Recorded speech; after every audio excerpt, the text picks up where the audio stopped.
But my daughter, anyhow, who, as you all know, is in year 13 at school. She's in her last year at school. I've got one more after that. He's in a year 11.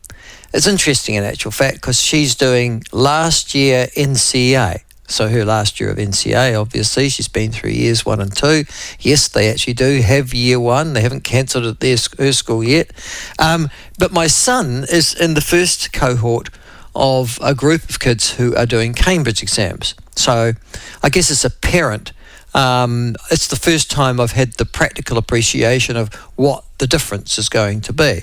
I won't know any better what the difference is or whether one system's better than another until presumably another couple of years has elapsed. But I don't know that it makes all that much difference at the end of the day whether your children are NCA or ERO, or Cambridge or International Baccalaureate or something like that. I can't imagine at the end of the day it makes too much difference. Bright kids are bright kids, average kids are average kids, below average kids are below average kids, and kids that don't want to be there don't want to be there. So I can't imagine that it makes too much difference. Except this morning, my child went off to school with a bit of skip and a tip on a Monday. And I went, what's the matter with you? You know, it's Monday. And she said, it's only half day. And I went, what do you mean it's only half day? Well, today it's going to be a paid trade union meeting. More than 21,000 secondary school teachers and area school teachers around the country are going to be stopping work at 1 o'clock today. So if you see a whole bunch of kids on the road from 1 o'clock today who shouldn't be there, they're going home. And they're going home from school. All right, they're going home from school. It's not that they're wagging. It's not that there's some sort of mass Earth Day or that some Swedish, very average Swedish activist has suggested that they might like to strike school so that they could save the planet. No, they're going to be sent home. Over 200,000 kids will be sent home this afternoon. I forget what the secondary school roll is. I think we're at about 500,000, aren't we? Anyhow, doesn't matter. Lots of kids will be on the road, on the streets from 1 o'clock today. And if you live in a bad neighbourhood, I just think about that. But no. So today, and again, you go, why are there paid trade union meetings in school time? Can I ask? You know, and it's not like they don't have them all the time, but there's another half day of school that kids won't be taught. Here's teachers moaning, and so if my child's school ever says to me, you need to explain your child's absence from school today, I just say, piss off. I'm sorry, I do. It's that direct. I say, when you stop closing the school, when you stop going on strike, when you stop having paid trade union meetings, then you can lecture me about whether or not my child's attending school at the moment. So you go and do your truancy stuff somewhere else, but don't do it with me. Do you understand? No, I get quite toey if the school ever contacts me to do with a child of mine being truant. And then I always ask the question, are they succeeding at school? Are they passing their exams, their assignments going at the right time? Yeah, piss off, I say. And I say it in those terms, I have to say. Like many parents do. Well, today, I've just got more ammunition, haven't I? Because here we have a whole bunch of teachers, 21,000 of them, you useless bastards, you can hardly teach anyhow, deciding to actually stop down tools at lunchtime, send all the kids home because they've got a paid trade union meeting. And do you know what the trade union meeting's about today? No. Yeah, they've actually conveniently, the head of the PPTA, Mr. Chris Abercrombie, somebody who seriously needs to lose weight, can I just say, morbidly obese man with bald hair and a large beard. I don't know. I am, to be honest with you, I am somebody who judges people on appearances, just quietly. And I look at Mr. Abercrombie and I think, yeah, boy, do you look like a school teacher, just quietly. Morbidly obese, you've got a beard that looks like, frankly, something lives in it. And that's possibly to compensate for the fact you are completely bald. So, anyhow, yes, I know. I do judge people on appearances. Tough, I do. We all do. It's just I'm a little bit more honest about it. But anyhow, there he is, Mr. Abercrombie, Chris Abercrombie, saying, well, we're going to have the stop work meeting. And he's conveniently given us the reasons why they're going to have the stop work meeting of all the teachers today. And you know what it is? Here we go. One, because they are going to protest about charter schools, the proposed charter schools for sponsors. They could have a autonomy of their own to set their own curriculum, qualifications, pay rates for school teachers, school hours and school terms, and they are protesting about them and the government's attempts, or the coalition government's attempts, to reintroduce charter schools into New Zealand. So they're going to have a sit-down paid trade union meeting about that today. Number one. Number two on the agenda today. You'll laugh. No, you won't. It'll piss you off, as it does me. They're going to, in actual fact, also discuss how the union would continue to affirm and advance Te Tiriti o Waitangi. I kid you not, one of its main constitutional goals in light of the government's apparent stance on Te Tiriti. Quote unquote, Mr. Abercrombie, we are concerned that some of this government's policies are undermining the great work that's been done in schools towards improving educational outcomes for a konga Māori, which, as I understand, is the Maori word for pupil. Oh, yes, I have to say to Mr. Abercrombie, don't let the facts please get in the way of your prejudice and your polemics. I would hate that to happen. It would be a total, and really, Mr. Abercrombie and the PPTA this morning, I think, perfectly symbolise what's wrong with the education system in this country. And if you had to say what's wrong with it, it's the people in the education system. It's the adults in the education system. They are the problem.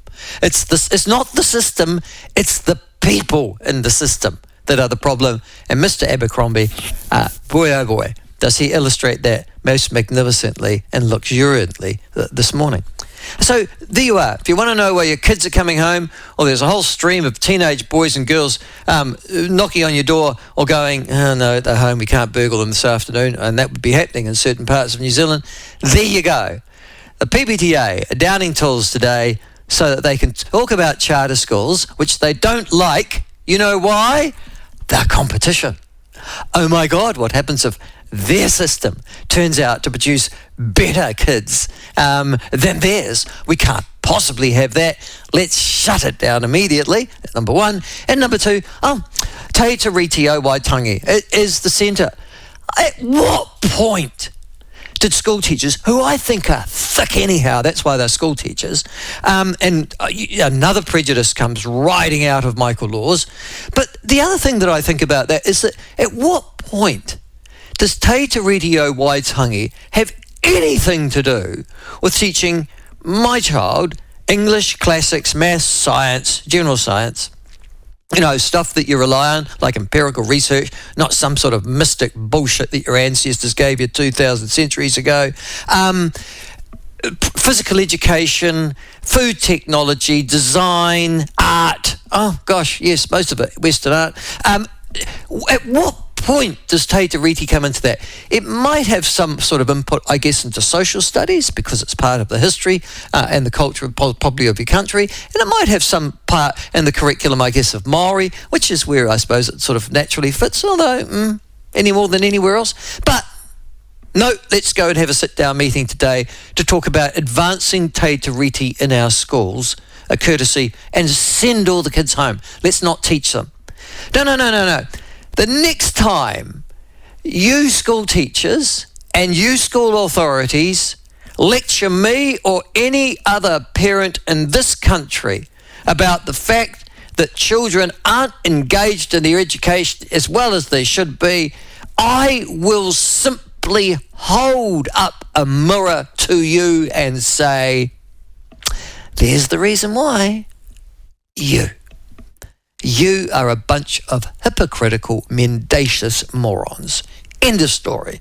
And I'm sorry, but as a parent of a child who would desperately like to have them educated, thanks very much, this is a step. This is a bit like, I don't know, this is a bit like the straw that broke the camel's back for me, I have to say. And I'll tell you why also. The Education Review Office this morning, and this will horrify you. The Education Review Office this morning have today reported, all right, that 60% of all of the school teachers that are coming out of their teachers' colleges and that are currently in front of primary schools and secondary schools in this country are, and I quote the Education Review Office, not fit for teaching yet. 60% of school principals have reported to Education Review Office that their kids, the new teachers that are coming out and that are being placed in front of classrooms today, that are teaching today, are in actual fact not equipped to actually teach. I mean, that's frightening. That 6 out of 10, 3 out of 5, whatever. Oh, yeah, I'm getting quite good at my fractions. So I must have learned something in maths. That many particular school principals would actually and honestly put up their hand, anonymously probably, to the Education Review Office and say, listen, I've got teachers in my school teaching, got them out for the last 2 or 3, 4, 5 years from teachers' colleges. They can't teach. They're not equipped to do the job. It's an extraordinary admission. But again, that has been part of the Education Review Office report to Parliament that has been published this morning. And then add this bit to it, that we now know, and the New Zealand Herald done a good job on it. In actual fact, it's not the New Zealand Herald, it's the Education Hub. Dr. Nina Hood, remember we speak to her quite often, probably talk to her about this tomorrow as well. But that any kids and within our system, any neurodivergent children, and this is always going to be the problem, I have to say, when they added mainstreaming into our schools, that all the kids with something slightly wrong with them, autism, ADHD, dyslexia, intellectual disability, Down syndrome, any of those kids that are in our schools, and about 15 to 20% of all students in New Zealand are estimated to be neurodivergent. That's a hell of a lot of kids, are being failed by our education system. The report co-author and Education Hub founder Dr. Nina Hood says an estimated 2/3 of neurodivergent students in early childhood education or school are not getting any state-funded support at all, which potentially means over 100,000 students yearly falling through the cracks. Now, I'm sorry, dyslexia is a really good example. So let's just use that as one, shall we? Dyslexia. It's quite a common learning disorder. There will be many of you who are of an older nature who are dyslexic, weren't picked up, and you thought you were thick. And it was simply you had a learning disability, which I won't say there's a quick fix to it, but there's a fix, and we're better educated about it now, and we know how people's brain work, and we now can, if you pick it up quickly enough, provide that assistance and support to make sure that a child succeeds in the education system and goes on to live a good, productive life, not thinking they're thick. All right? But there's no support in our schools at the moment and currently for dyslexia. It's one of the most common educational failings or behavioural disorders in this country. And then, of course, you've got all the ADHD kids, you've got all the autistic kids, you've got all the Down syndrome kids. They're just popping around schools all over New Zealand, and nobody really knows what to do with them. And nobody has any particular, and I know, as having an ADHD kid myself, good luck on getting anything out of the state education system to help them. Teachers, and the worst part is that you say to the teachers at the start of the year, my son is X, he learns in a slightly different way. You don't have to change your teaching necessarily, but it's just that when you're dealing with him, you just need to do this. You don't need to spend an awful lot more time on him at all, in actual fact, but you just need to know he understands in this context. And the teacher goes, oh, yes, that's right. Listen, I've had this conversation year after year after year with Thea. Yes. And then they teach him exactly like a normal child in the class. And when he starts to act up, they treat him, again, exactly as a normal kid in the class. For 2 years, he was sent to the school principal and didn't get any education at one particular primary school here in Cromwell, which I eventually took him out of, as a good example of that. So there is no support. There is no understanding. There is no awareness. And from these same teachers that are striking that want to know more about Te Te Reti o Waitangi, they don't want to know anything more about how to teach kids properly and what's the matter with them. It's an appalling system. But I had my rave this morning. I'd be interested in your thoughts on this, because our education system, and it doesn't, listen, I know we've talked about it, but 3 more things happened today, one after the other. The PPTA decided to have a strike day to advance Te Te Reti o Waitangi. Oh, and because we don't like charter schools. What's it to do with you morons? Seriously. If the government's going to set up charter schools and trial them and see if they work for a particular brand of kids, and by changing the system so that it actually tries to make them become more enabled and more able to get educated and go on to live good and productive life, the problem's what? Oh, we don't like them. Yeah, that's an answer. 2, and they want to advance the Te Te Reti o Waitangi. Nothing about the fact that they're not well equipped enough to be able to teach in schools, as the Eero report this morning, and nothing, as the Education Hub report this morning shows, that they actually can understand or want to do anything about the kids that are slightly different in their class and just need a slightly different approach. Not going to talk about those things. Dear Lord, no. It's just, honestly, I mean, I've never been a great fan of school teachers. Maybe it's because I was brought up in a family of them and just went, God, I don't want to be like you. Or maybe it's because all my experience at schools, I always used to think, gosh, George Bernard Shaw's got this spot on, hasn't he? Those who can do, those who can't teach. But then, no. It is again in dealing with a system that attracts individuals who completely miss the reference point. And for the last 15 years, this nation's education standards have been just falling like a brick. But today, let's have a stockwork meeting about the Treaty of Waitangi and about maybe a different system of teaching kids so that they actually do succeed. What could possibly be wrong with that? Because these communist school teachers want one system, one degree of authoritarianism, and they want to teach polemics and not learning. I guess that's what it's all about.